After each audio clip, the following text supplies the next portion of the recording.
Now we return to our own continent, more specifically. We have with us the new High Representative for Foreign Policy, of course, member of the EU Commission, Federica MOGHERINI. I want to welcome you. This is the first time you participate as a speaker in this gathering, and I'm absolutely sure it won't be the last time.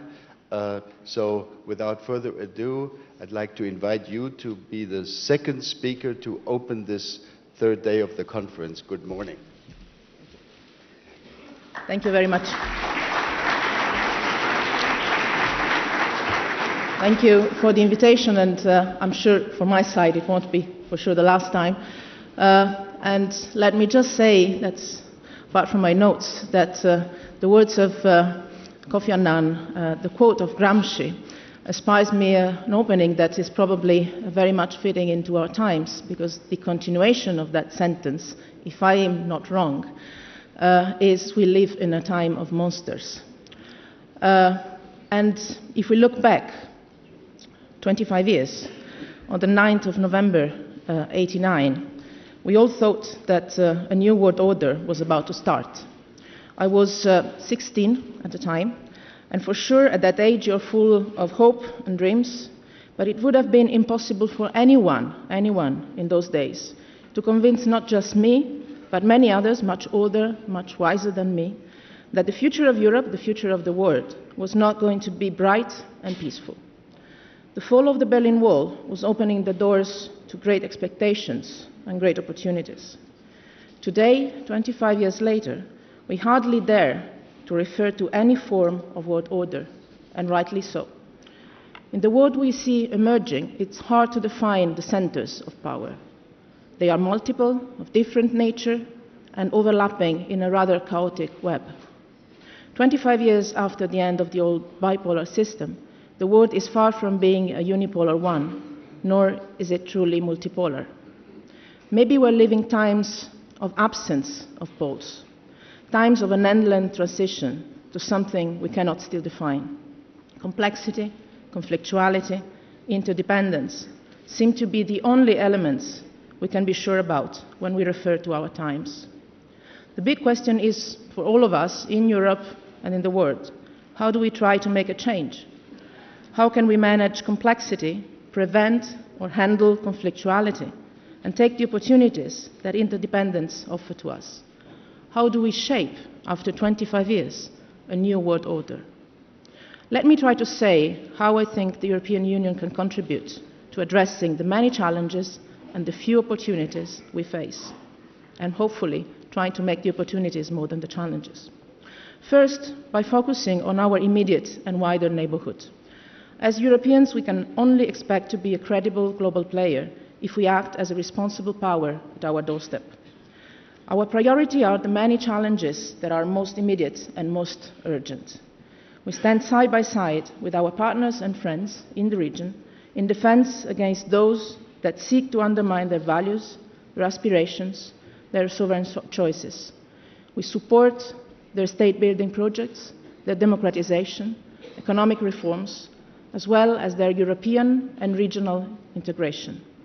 It is both a responsibility dictated by history and an interest dictated by geography. And we do that together, north and south, east and west of the European Union, united. As we know very well that our strength comes from a balanced mix of diversity and unity. And because we all know that we can't afford the luxury of choosing which crisis we want to deal with. Conflicts around us are many, and they don't queue up. We have to work on all of them, all at the same time, all of us together, at the east and at the south. At our east, on European territory, the conflict in Ukraine has carried an unsustainable price in human lives, has shown us that one of the basic principles of international law, the respect of a country's territorial integrity and sovereignty, and that you don't change borders by force, can be violated. An extremely dangerous precedent, not only for Europe, for the rest of the world as well. What is our response? What is our action? to stop the conflict and restore the respect of international law. First, exhaustive diplomacy, including the economic pressure that we impose with our sanctions. We work on all channels, all forms and formats of dialogue that can lead to a solution, being it the trilateral contact group, the efforts of mediation led by the OSCE, and that brave woman named Aiti Tagliavini is carrying on in these days still, being it the talks in the Normandy format. The initiative taken in these days goes exactly in this direction, with the goal of finding effective ways of finally implementing in full the Minsk agreement.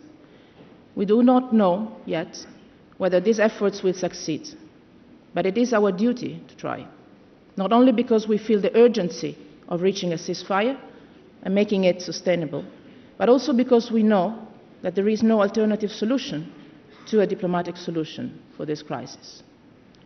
But our work is not only focused on solving the conflict, or rather, another way, a parallel way also of solving the conflict, is to make sure that Ukraine becomes a functioning state. I would dare to say a success story. That is why we are supporting Ukraine in its broad reform agenda, and I thank the government of Ukraine for being so committed to it in difficult times. That is why we've just added 1.8 billion euros in macro-financial assistance, but let me say that much more is needed from the international community. And that is why we have developed an advisory mission to assist with security sector reform. And that's why we are facilitating the gas negotiations between Russia and Ukraine to ensure security of supply. I've heard some words yesterday from Minister Lavrov. Let me say that our vision for the European Union relations with Russia had been in the past decades always based on the principles of partnership and prosperity and security. Never the European Union can be described as a project against someone. It will never be, never. We have made our dream of integration true after centuries of war to move from confrontation to cooperation, internally and internationally. The EU's door remains open for dialogue, but we cannot and we will not compromise on international principles and values. Never. To the south, we face multiple and interconnected crises, from Libya to the Sahel and Syria and Iraq. All of this call for a stronger European role. We know that. We need to work harder to stop the immense human suffering in Syria Kofi Annan was just referring to. And to that end, we are fully backing the efforts of Staffan de Mistura to realize a Syrian-led transition. That's also why we have mobilized more than 3 billion euros for relief and recovery assistance to Syrians in their country and to refugees and their host communities in neighboring countries. But we know that our work has to focus on the solution of the conflict. We fully back the efforts to realize a Syrian-led transition, and I hope that this could happen in the next months.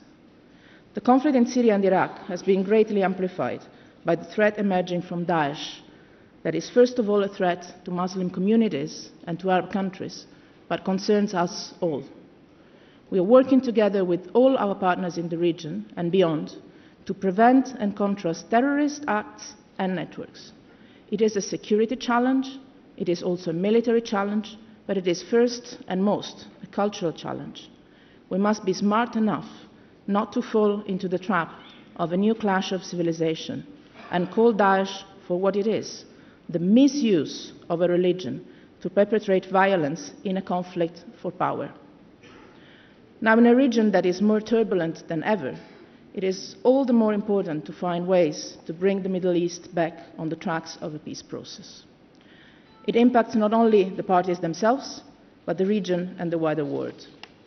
Our deep political and economic partnership with Israel and our role as the foremost donor to the Palestinian Authority and UNRWA give us, Europeans, a key position in reinvigorating the peace talks. We know that. As we know that we need to build a new international consensus to get this conflict to a solution. US, EU, Russia, UN are the important pillars of these efforts.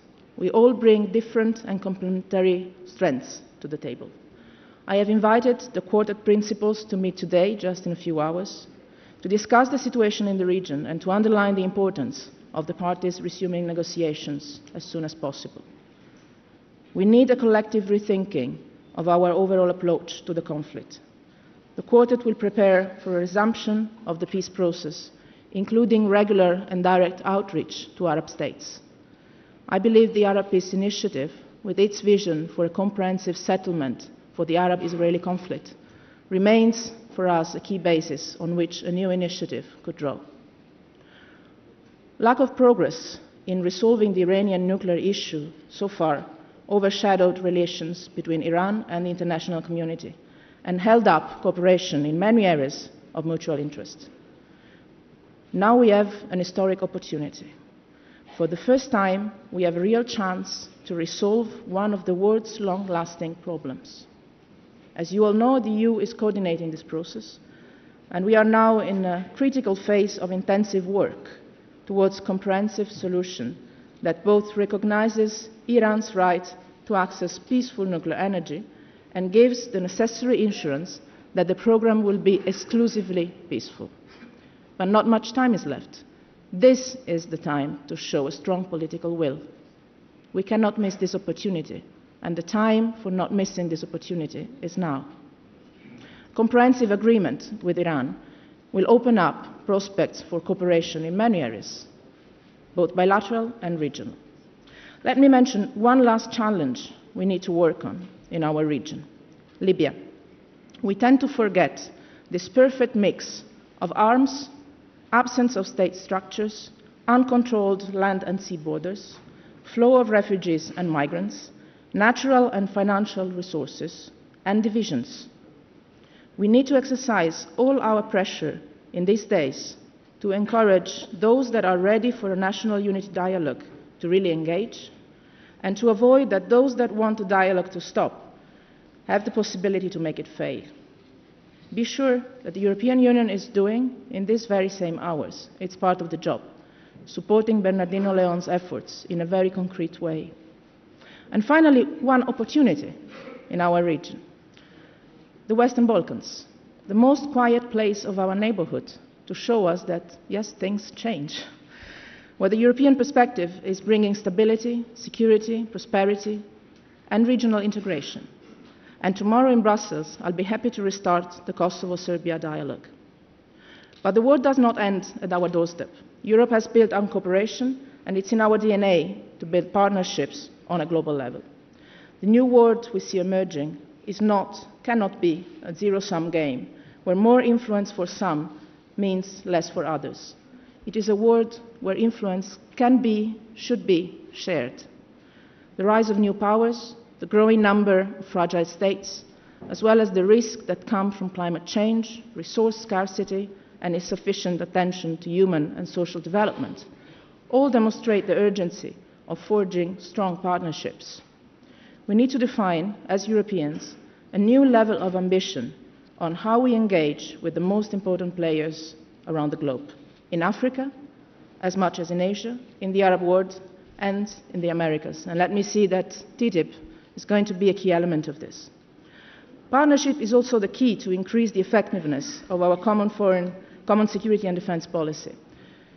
We need for sure to draw on all the instruments that we finally have as EU, but also we need to work systematically with our partners, from the UN to NATO to regional organizations starting from the African Union. Supporting partners' capacity in crisis management makes also our response to security challenges more effective and sustainable. The ongoing 11 civilian missions and 5 military operations are a clear expression of our commitment to global security, but they are no reason for complacency. Security challenges we're facing are growing in number, in complexity and quality. Hybrid warfare is a case in point. We therefore have to review constantly our engagement, our means, and our approach. The planned discussion on security and defense at the European Council in June will give us the chance to answer some key questions that I know are also our common questions. How to make the best use of our existing resources, how to make cooperation the rule, rather than the exception in capability development, how to halt the decline in defense research. In these times of crisis, it is not easy to go beyond the immediacy of today. But taking the time to look ahead is not a luxury. It is an essential prerequisite to transition from the current global chaos to a new peaceful global order. And in a rapidly changing world, we need to have a clear vision of the way ahead. So the final element, very final, I promise, I would like to emphasize today is the need for us to think and act strategically. We need a sense of direction. We need the ability to make choices and to prioritize. We need a sense of how we can best mobilize all our instruments to serve our goals, and in partnership with whom. We need a strategy. This is why I have launched in these days a process of strategic reflection to guide the European Union foreign and security policy. Our current strategy, and let me thank Javier Solana for what still is our point of reference, still elaborated more than 10 years ago. Our strategy is old. It still states that we live in the most secure and prosperous area of the world. A strategy that we need to elaborate is not going to be drawn up in a closet by a select few.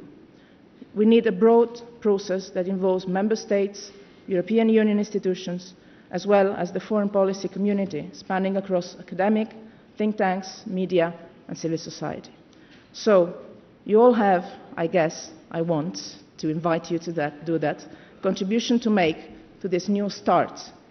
I look forward to discussing with you today, if we have time, and to working with you all in the years to come. Thank you very much.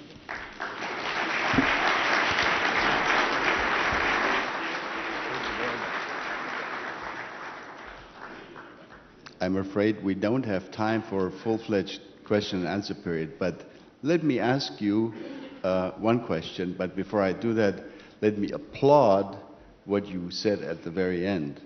I think I'm not the only one in this gathering who believes that it is long overdue for the EU to put out a second edition or a new version of the security strategy paper which Javier produced more than a decade ago. So that I want to really applaud that effort, and we're looking forward to seeing the outcome of that. My question is this. For you, as the person responsible for chairing and organizing the foreign ministers of the European Union, this is a lot of crises that confront you simultaneously. Which one of these, and you mentioned them all, which one of these worries you the most? And the second part of my question is, which one of these crises do you believe is the one where the EU, where you personally and the EU as an institution can do the most, make the most important contribution towards resolution? I said we don't have and we cannot make a priority list. But if I have to say the ones, allow me two, that worries me the most.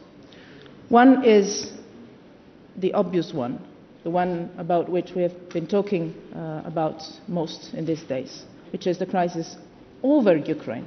And I say over Ukraine and not in Ukraine, because the actions of Russia and our developments in the relations with Russia are the things that are worrying me the most. The second element I would like to underline, my second worry, but it's at the same stage, is Libya. It's Libya because it's, as I try to say, a perfect mix ready to explode. And if it does explode, it explodes just next to our European territory. And the combination of elements present there is risking to be extremely dangerous for our security and for the security of the region. Where do we have more added value? I think that the good thing of the Solana strategy was that it was setting up high ambitions, and I would say we have to keep that high ambitions and say that the European Union has a strong added value in all of them. There might be some on which it would be wise and is wise to support other organizations' work. Take the example of the first months of the Ukrainian crisis. It was wise to choose to support the role of the OSCE. But I think that the European Union's role is the most relevant and urgent one in all the crises we have around us. It's like a circle around us. And if we don't manage to do with different instruments, humanitarian development, security-wise, our work there, but also with not typical traditional security or foreign policy tools. Let me mention trade or migration or the work we do on energy. All of this gives us plenty of instruments for tackling the challenges of this hybrid warfare that is not only at our east, it's also around us. And we discussed that with NATO colleagues a couple of days ago. We need a variety of tools, of which the European Union, I think, is well positioned to use. I thank you for that. We are really running out of time, but if there is somebody who needs to ask an urgent question of the High Representative, this is the time for one question. Who would like to Here, there's a question back there. Could you identify yourself, please, and take the microphone? Hi, I'm Marcin Zaborowski, Polish Institute of International Affairs.